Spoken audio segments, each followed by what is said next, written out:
नमस्कार दोस्तों, गार्गी क्लासेस पर आपका स्वागत है। डेट आज की 11 जुलाई 2021 और देख लेते हैं संडे की इम्पोर्टेंट न्यूज़। सबसे पहले हम बात करेंगे, देखो ये यहाँ पे कि अर्ली वार्निंग आ चुकी है कि अभी टूरिस्ट प्लेसेस पे आप देख सकते हो कि लोग बिना मास्क के घूम रहे हैं। तो ऐसे में जो आर नंबर का मतलब यहाँ पर आप समझो कि कोविड-19 के जो केसेस हैं, ठीक है, रिप्रोडक्शन ऑफ कोविड-19 वो डिक्लाइन कर रहा था, ठीक है। तो वो अब धीरे धीरे फिर से बढ़ना शुरू हो गया, जो कि यहाँ से आप इस ग्राफ में देख सकते हो कि यहाँ डिक्लाइन कर रहा था, अब थोड़ा सा वापस अपराइज है। दूसरा, कोविड के जो केसेस थे उनमें भी स्लो डाउन आ रहा था, अब वो भी डिप आ रहा था, वो भी अब स्लो पड़ गया है। मतलब कि जो कमी आ रही थी केसेस में, वो कमी भी अब इतनी ज़्यादा नहीं आ रही। यहाँ पे देखो थोड़ा राइज होने लग गया है। तो ये लापरवाही फिर से होने लग गई है। तो ऐसे में सरकारों ने अपनी तरफ से जो भी फ्रीडम दी है टूरिज़्म को और ये जो अनलॉक शुरू किया है, तो इसका हर्जाना हो सकता है कि सेकेंड वेव के टाइम पे भी ऐसे ही कुछ लापरवाहियाँ की गई थी। तो उसको लेकर के ये आर्टिकल है, ज़्यादा कुछ काम का है नहीं। इसके अलावा देखें, लॉस एंजलिस के जो मेयर रहे हुए हैं ग्रेसेटी, ठीक है, गारसेटी, एरिक गारसेटी, उनको अब यूएसए की न्यू प्रेसिडेंसी ने, अभी जो जो बाइडेन एडमिनिस्ट्रेशन है उनके द्वारा इंडिया के लिए इनको एम्बेसडर अपॉइंट किया गया है, ठीक है। तो इंडिया के लिए यूएस की तरफ से एम्बेसडर, मतलब यूएसए के ambassador in India, Eric Garcetti, ये नाम आप याद रखोगे, इससे ज़्यादा कुछ इंपॉर्टेंट है नहीं। बाकी इधर देख सकते हो कि 400 साल बाद में जॉर्जिया की सेंट क्वीन अपने घर फिर से पहुंची गोवा के चर्च से। बेसिकली ये मुद्दा क्या है कि सफ़विद ईरान में जॉर्जिया की एक क्रिश्चियन फेथ को फॉलो करने वाली लेडी, जिनका नाम है क्वीन कैटावेन, तो उनको प्रेशराइज किया गया था कि वो इस्लामिज़म में कन्वर्ट कर ले। तो उन्होंने डिनाई कर दिया, बोला नहीं मैं तो क्रिश्चियन ही रहूँगी। तो फिर उनको असैसिनेट कर दिया था।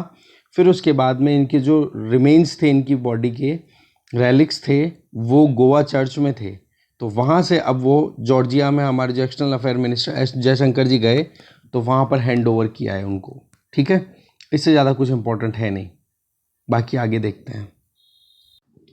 फिर नेक्स्ट न्यूज़ है कि अभी जो कॉपरेशन मिनिस्ट्री इस्टेब्लिश की गई है, तो अभी मिनिस्टर के तौर पे अपॉइंटमेंट हुआ है किसका? अमित शाह जी का, जो हमारे होम मिनिस्टर हैं, उन्हीं को एडिशनल भार दिया गया है। तो ऐसे में इन्होंने कॉपरेटिव्स के जो अलग अलग लीडर्स हैं, जिनमें आप देखो कि नेशनल कोऑपरेटिव यूनियन, एक तो ये, दूसरा आप IFFCO, Indian farmers fertiliser cooperative limited, और एक है नाफेड, जिसका फुल फॉर्म हो गया national agriculture cooperative marketing federation of India. तो इन तीनों के लीडर से इन्होंने बात की। पर हमारे लिए यहाँ पर क्या इंपॉर्टेंट है, वो है आपको कुछ करना, वो ये कि आप नाफेड के बारे में, इफ़को के बारे में और नेशनल कोऑपरेटिव यूनियन के बारे में थोड़ा थोड़ा पढ़ोगे, क्योंकि इसमें से क्वेश्चन क्या पता घुमा फिरा के कई बार यूपीएससी पूछ ही ले कि कोऑपरेटिव मिनिस्ट्री अब इस्टेब्लिश हुई है, तो कोऑपरेटिव मूवमेंट अपने आप में इम्पॉर्टेंट हो जाता है, ठीक है। तो आप ये चीज़ ज़रूर देखोगे। इसके अलावा एक छोटा सा एक न्यूज़ और है, एक सेकंड रुकिए।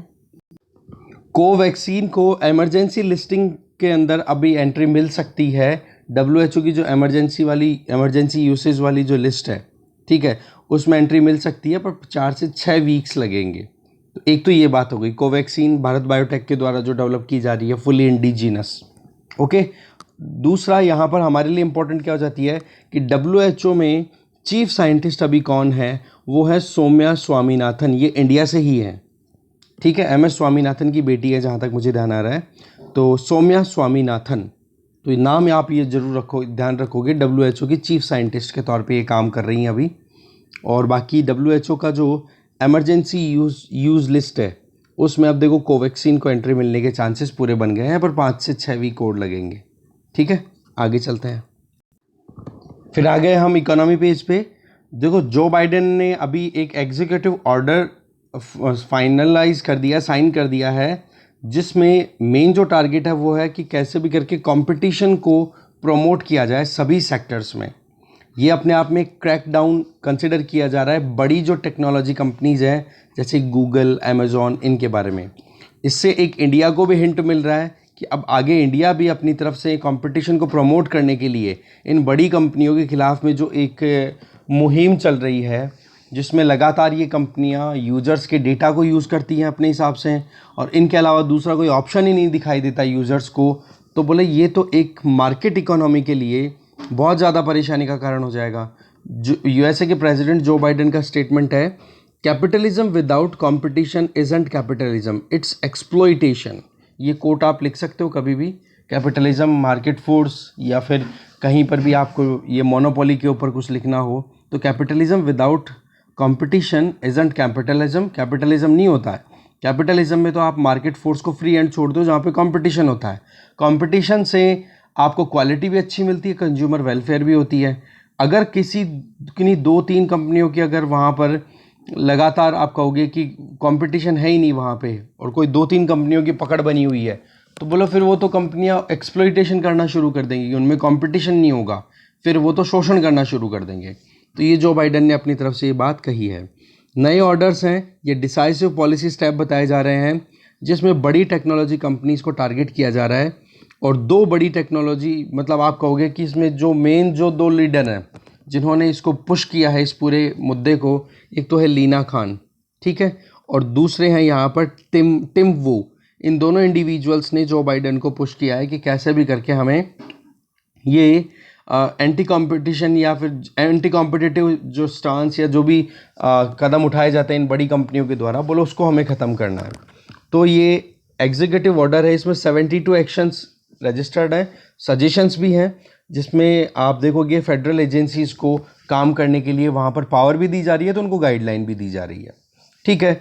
प्रॉब्लम पर्टिकुलरली आ रही है कहाँ से? बड़ी टेक्नोलॉजी कंपनीज जो कि मैसिव वॉल्यूम पे काम करती हैं, पर्सनल इन्फॉर्मेशन कलेक्ट करती हैं, और फिर उसके बाद में अपने कॉम्पिटिटर्स को भी सप्रेस करने के बहुत सारे इनके पास में पैतरे होते हैं। जैसे कि फेसबुक के ऊपर जो बार बार केस चल रहा है, उसमें एक ही चीज़ को लेकर के चल रहा है कि बोले पहले तो आपने इंस्टाग्राम को टेक ओवर किया और फिर व्हाट्सएप को लिया। इसके पीछे वजह ये थी कि आपको ये चैलेंज देने वाले थे आने वाले टाइम में, तो इनको आपने टेक ओवर पहले ही कर लिया, तो बोले ये तो एंटी कॉम्पिटिटिव स्टांस हो गया। इसी तरीके से आप देखो ये जो प्रपोज गाइडलाइंस हैं, इनको देखो इम्प्लीमेंट, नए रूल्स हैं, इनको फेडरल ट्रेड कमीशन FTC जो है वो इम्प्लीमेंट करेगा, ठीक है। अमेज़ॉन या फिर दूसरे औरों की बात करें तो उनके ऊपर तो सीधा सीधा इसका अटैक या फिर आप कह सकते हो इसका असर पड़ने वाला है, क्योंकि अमेज़ॉन क्या करते, अभी नाम तो नहीं लिया गया पर टारगेट यही है, क्योंकि इनके द्वारा क्या होता है, ये ऑनलाइन प्लेटफॉर्म्स में बहुत ज़्यादा डोमिनेट कर रही हैं, ठीक है। और वहाँ पर जो छोटे दूसरे जो कॉम्पिटिटर्स होते हैं, दूसरी कंपनीज़ हैं, उनको स्कोप ही नहीं मिलता है। तो बोले compete करवाना, प्रोडक्ट के लिए कंपटीशन होना बहुत ज़्यादा ज़रूरी है एक कैपिटलिस्ट कंट्री में और एक कैपिटलिस्ट रिजीम में। अमेज़ॉन की बात करें तो लीना खान, उन्होंने पहले ही अपनी तरफ से बोल दिया था अमेज़ॉन्स एंटी ट्रस्ट पैराडॉक्स, कि किस तरीके से वो ड्यूअल रोल प्ले करती है ना, कि एक तो इनेबल करती है, प्लेटफॉर्म तैयार करती है जिससे कि वो एक्सप्लॉइट कर सके इन्फॉर्मेशन को। क्योंकि आप जब भी अमेज़ॉन पे एंट्री करते हो, अपनी इन्फॉर्मेशन को, एड्रेस डालते हो, पूरी डिटेल डालते हो, तब जाकर के आपका अकाउंट बनता है। फिर उसके बाद में उस डेटा को वो यूज़ करती हैं खुद के फ़ायदे के लिए। तो इन चीज़ों को रोकना बहुत ज़रूरी था।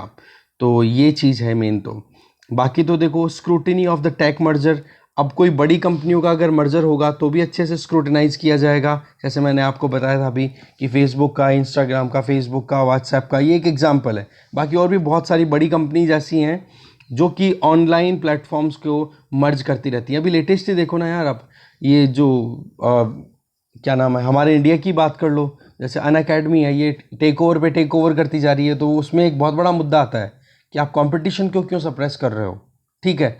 अब जैसे अनअकैडमी, बायजूस, ये 2 कॉम्पिटिटर्स हैं, ठीक है। अब ये इनका यही है कि कैसे भी करके अपने आप को एक्सपेंड करते जाएं।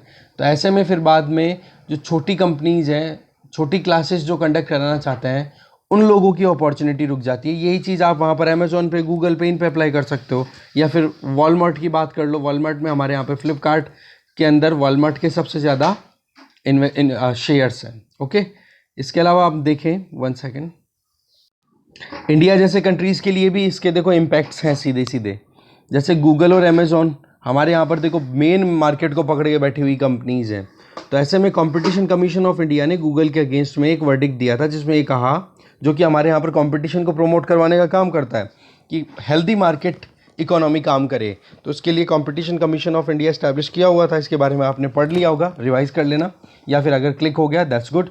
तो ऐसे में गूगल पर 136 करोड़ रुपए का फाइन लगाया था कि आपके यहाँ पर जो सर्च किया जाता है उसमें बायसनेस करते हो आप, कि एक जो सर्च के अंदर जो कीवर्ड्स जिन्होंने यूज़ किया उसके हिसाब से जो आना चाहिए लिस्ट में, उसकी बजाय आप उनको शो करते हो जिनसे आपको फ़ायदा होता है।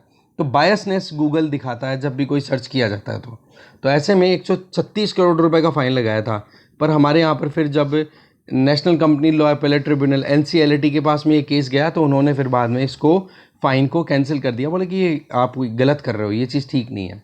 सेम चीज़ आप देख सकते हो फेसबुक ट्विटर के साथ में जो भी अभी इश्यूज़ आ रहे हैं, या फिर जो consumer protection act e-commerce rules के लिए हमने देखा अमेंडमेंट लेकर के आए, तो इनको थोड़ी सी लेजिटिमेसी मिल जाएगी, क्योंकि यूएसए में इस तरीके से अगर इनके खिलाफ में एंटी ट्रस्ट स्टांस या एंटी ट्रस्ट लॉज लाए जा रहे हैं, तो इनका देखो इन सारी कंपनियों का तो असर all over world including India यहाँ पर देखने को मिलता है। तो ऐसे में इंडिया के लिए भी एक स्कोप है। इसके अलावा कंपटीशन लॉ है, उसको भी प्रॉपर्ली इंप्लीमेंट कराने का स्कोप मिलेगा। तो ये चीज़ें बताई जा रही है। ठीक है, आगे चलते हैं। नेक्स्ट न्यूज़ है G20 फाइनेंस चीफ्स ने अपनी तरफ से साइन कर दिया है कि हाँ, अब ग्लोबल कॉरपोरेट टैक्स के ऊपर अब हमें काम करना है ही, और साथ में वायरस के डिफरेंट वेरिएंट्स को कैसे टैकल किया जाए इस पर बातचीत हुई है।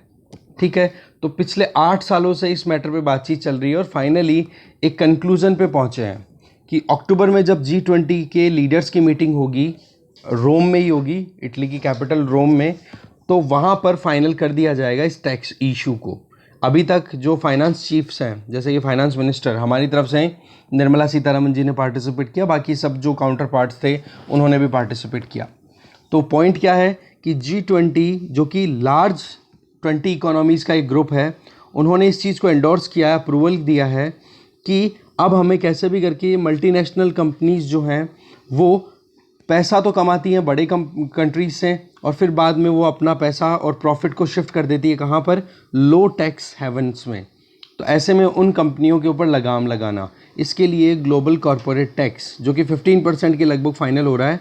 अर्जेंटीना ने तो यहाँ तक कह दिया कि मोर देन 20% करो आप। तो देखते हैं, बाकी बातचीत अभी होगी, अक्टूबर में फाइनल होगा जो कुछ भी निकल के आएगा। और ग्लोबल इकोनॉमिक रिकवरी की बात करो तो उसमें भी अभी कोरोना वायरस के अलग अलग वेरिएंट्स आ रहे हैं, तो बोलो उसमें मुश्किलें हैं, तो हमें गरीब देशों की सहायता करनी चाहिए, उसके लिए भी बातचीत हुई है। US ट्रेजरी सेक्रेटरी जिनका नाम है जेनेट येलन, तो उन्होंने ये कहा है कि जिन देशों को प्रॉब्लम है, जो लोग एग्री नहीं कर रहे हैं इस पर्टिकुलर कॉन्सेप्ट के लिए जिसमें ग्लोबल कॉरपोरेट टैक्स की बात की जा रही है, उनके कंसर्न्स को हम एड्रेस करेंगे, उनके लिए बातचीत की जाएगी। तो ये एक काम हो रहा है। इसके अलावा आपको एक काम करना है, पढ़ना है खुद से स्मॉल फाइनेंस बैंक्स के बारे में। ये बहुत ही इंपॉर्टेंट टॉपिक है, इसके ऊपर यूपीएससी प्रीलिम्स में क्वेश्चन पूछ लेती है। कंटेक्स्ट तो देखो इतना इंपॉर्टेंट नहीं है कि इक्विटास का जो स्मॉल फाइनेंस बैंक है उसको आरबीआई ने अप्रूवल दे दिया है कि अब प्रोमोटर्स को भी वो मर्ज कर सकते हैं खुद में। ठीक है, तो ऐसे में इतना एक केवल स्टेटमेंट है, ये तो आरबीआई की गाइडलाइन है, पर स्मॉल फाइनेंस बैंक्स के बारे में पढ़ना बहुत ज़्यादा ज़रूरी है। प्रोमोटर्स आपको पता ही है कि ऐसी कंपनियां, ऐसा इंडिविजुअल जिसने सबसे ज़्यादा इन्वेस्टमेंट किया है, वो चेहरा बन कर के आ रहा है।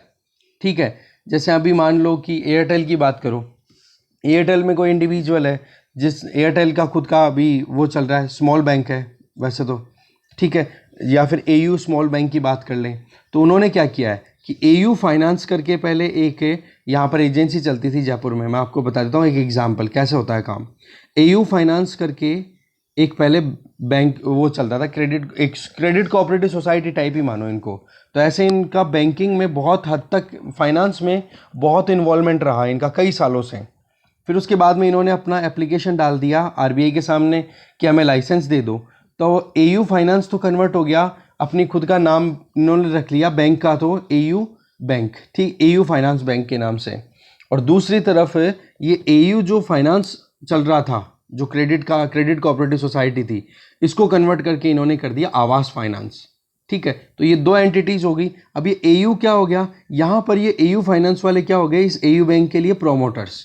तो ऐसे में इन प्रोमोटर्स का इस बैंक में अगर मर्जर करना हो तो आसानी से किया जा सकता है। पर्टिकुलर केस है हमारे यहाँ पर इक्विटास स्मॉल फाइनेंस बैंक का।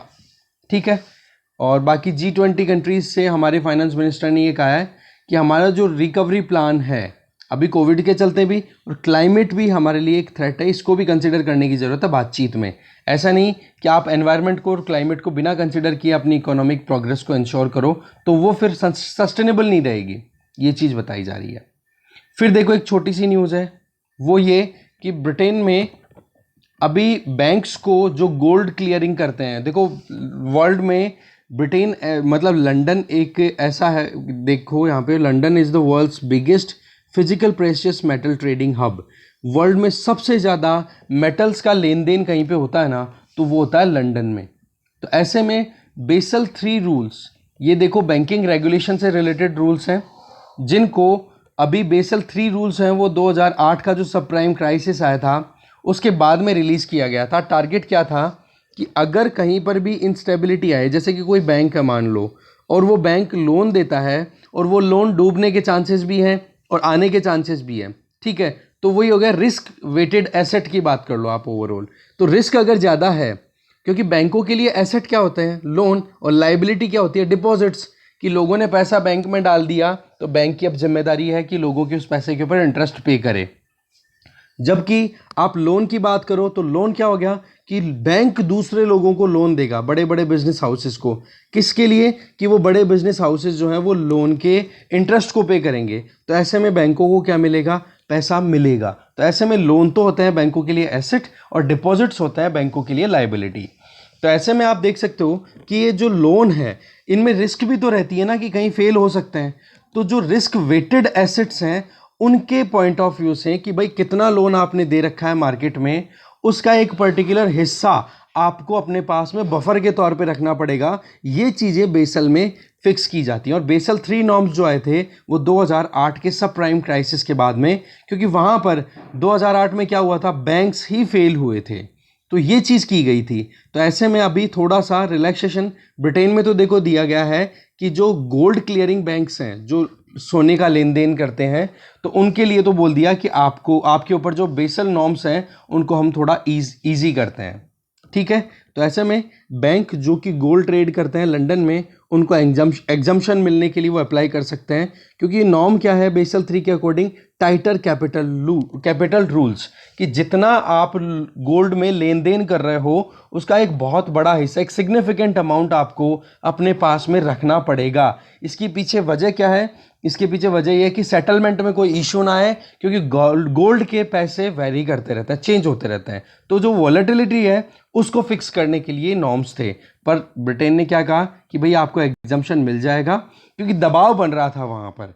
Basically London Boolean market association है, बुलियन का मतलब हो गया ये जो मेटल्स के अंदर जो ट्रेडिंग होती है, ठीक है, उनका जो एक एसोसिएशन है, उन्होंने थोड़ा सा देखो लॉबिंग की और प्रेशराइज किया वहाँ पर एस्टैब्लिशमेंट को, बैंकिंग एस्टैब्लिशमेंट को, तो फिर जाके ये कदम उठाए गए। लंदन में मेनली जो मतलब बड़े बैंक्स हैं ना, जो ये जो प्रेशियस मेटल में ट्रेडिंग करते हैं, उनमें देखो एक तो जेपी मॉर्गन है, एक एचएसबीसी है, एक आईसीबीसी स्टैंडर्ड और एक यूबीएस है, जो कि गोल्ड ट्रांजैक्शन को सेटल करते हैं।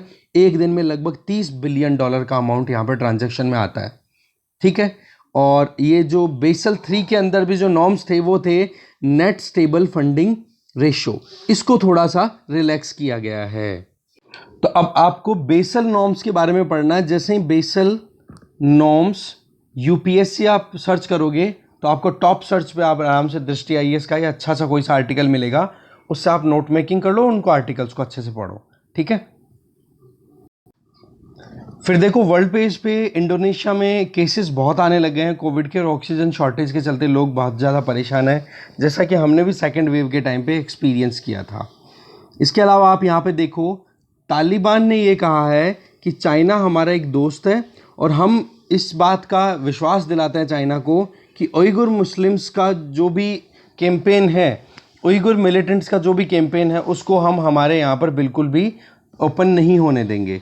देखो चाइना और अफ़गानिस्तान के बीच में बॉर्डर शेयर है लगभग 80 किलोमीटर का, तो 80 किलोमीटर के चलते चाइना की लैंड में जो सिंजियांग प्रोविंस है, जहाँ पर बहुत ही ज़्यादा वॉलेटिलिटी है और बहुत ही ज़्यादा मिनरल रिच प्रोविंस बोल सकते हो, वहाँ पर बहुत ही ज़्यादा रिसोर्स रिच एरिया है चाइना का, तो चाइना उसको बिल्कुल भी नहीं खोना चाहता। और उइगुर इस्लामिक मिलिटेंट्स हैं, वो लगातार फाइट कर ही रहे हैं कि कैसे भी करके वहाँ पर चाइनीज़ पकड़ को कम किया जाए। तो इस चीज़ में तालिबान का एक डर था चाइना को कि तालिबान कहीं इनको कॉपरेट ना करे, क्योंकि दूसरे जो मिलिटेंट्स हैं उनको भी तो तालिबान सपोर्ट करता ही है ना इस्लामिज़म के नाम पे। तो चाइना के लिए ये थोड़ा एक रिलैक्सिंग स्टेटमेंट दिया है। अभी चाइना और तालिबान के बीच में बातचीत चल रही है और उस बातचीत को कंडक्ट करवा रहा है पाकिस्तान, क्योंकि पाकिस्तान हमें पता है कि तालिबान पे अच्छी खासी पकड़ रखता है। ठीक है, तो ये चीज़ बताई जा रही है। साथ में चाइना का इन्वेस्टमेंट के लिए भी बोल रहे हैं कि चाइना हमारे यहाँ पर इन्वेस्ट करे तब जाके काम होगा। और आप एक चीज़ देखो, अफ़गानिस्तान ने ये भी कहा है कि अफ़गानिस्तान देखो तालिबान पकड़ अच्छी खासी बना रहा है।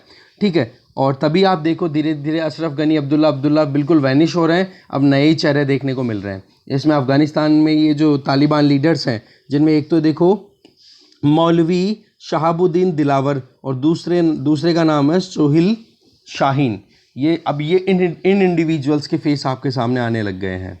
ठीक है, तो ऐसे में एक ETIM East Turkistan Islamic Movement, ये भी एक सेपरेटिस्ट आउटफिट ही है, अलकायदा भी एक सेपरेटिस्ट आउटफिट ही है। तो इनको भी अब अपनी तरफ से सपोर्ट ना देने की बात कही है तालिबान ने। बाकी तो देखो टाइम बताएगा। और चाइना क्यों कोऑपरेट करना चाह रहा है? देखो अफगानिस्तान में तालिबान का रूल है ना, और अफगानिस्तान में चाइना अपना इंफ्रास्ट्रक्चरल एक्सपेंशन को अगर वहाँ पे सपोर्ट कर देता है तो चाइना का बेल्ट एंड रोड इनिशिएटिव जो है ना, उसको एक पुश मिल जाएगा एक और। तो चाइना भी अपनी तरफ से ये सिचुएशन के ऊपर दिमाग लगा रहा है। नेक्स्ट न्यूज़ है सिरिशा बांडला।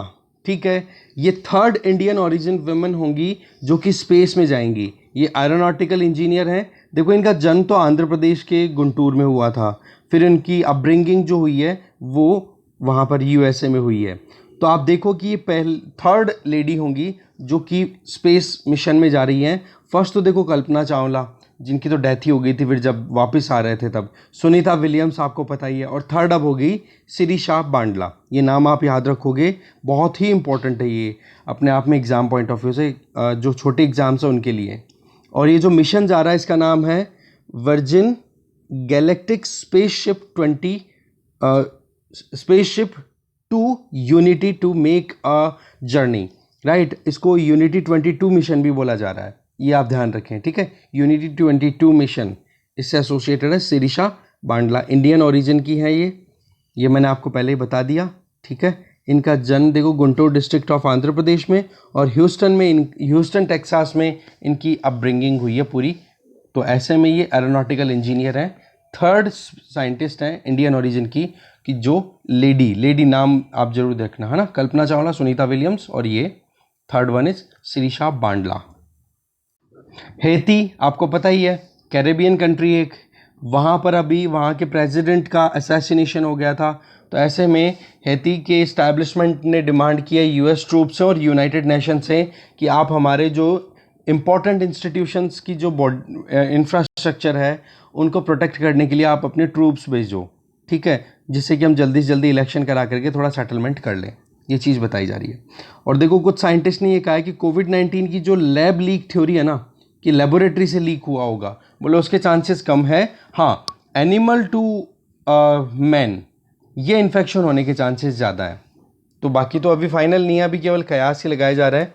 तो ये चीज़ थी। इसके अलावा वर्ल्ड पेज पे जूनियर विंबलडन गेम्स की अगर बात करें तो वहाँ पर समीर बनर्जी, ठीक है, ये इंडियन ओरिजिन के इंडिविजुअल हैं और अब ये फाइनल खेल रहे हैं वहाँ पर। ठीक है, 17 ईयर्स ओल्ड है। ग्रैंड स्लैम का जो टाइटल है, ये मतलब जो जूनियर विंबलडन गेम्स हैं उसमें फाइनल खेल रहे हैं। बाकी तो चीज़ें ये बताई जा रही है कि इनके पिताजी तो इनको पढ़ाना चाह रहे हैं, पॉलिटिकल साइंस और इकोनॉमिक्स दोनों में से किसी से भी वो अपनी आगे की पढ़ाई कंटिन्यू करें। ठीक है, पर पॉइंट क्या बन जाता है, समीर बनर्जी नंबर 1, ये क्या है, एक टेनिस प्लेयर हैं, इंडियन ओरिजिन के हैं।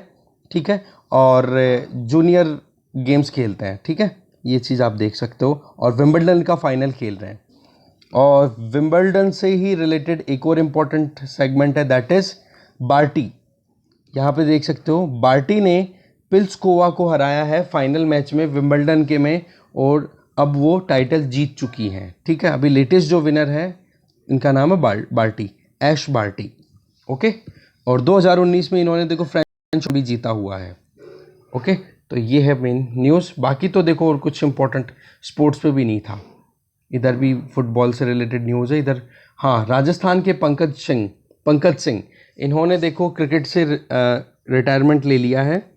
ठीक है, राजस्थान क्रिकेट एसोसिएशन को इन्होंने लेटर लिख करके रिज़ाइन कर दिया। 36 साल के हैं, बॉलर थे ये, और राजस्थान को रणजी ट्रॉफी जिताने में भी इन्होंने बहुत अच्छा कंट्रीब्यूट किया था, 2 बार जिताया है इनकी लीडरशिप में। चलिए, मेन तो यही था डिस्कशन में। Thank you.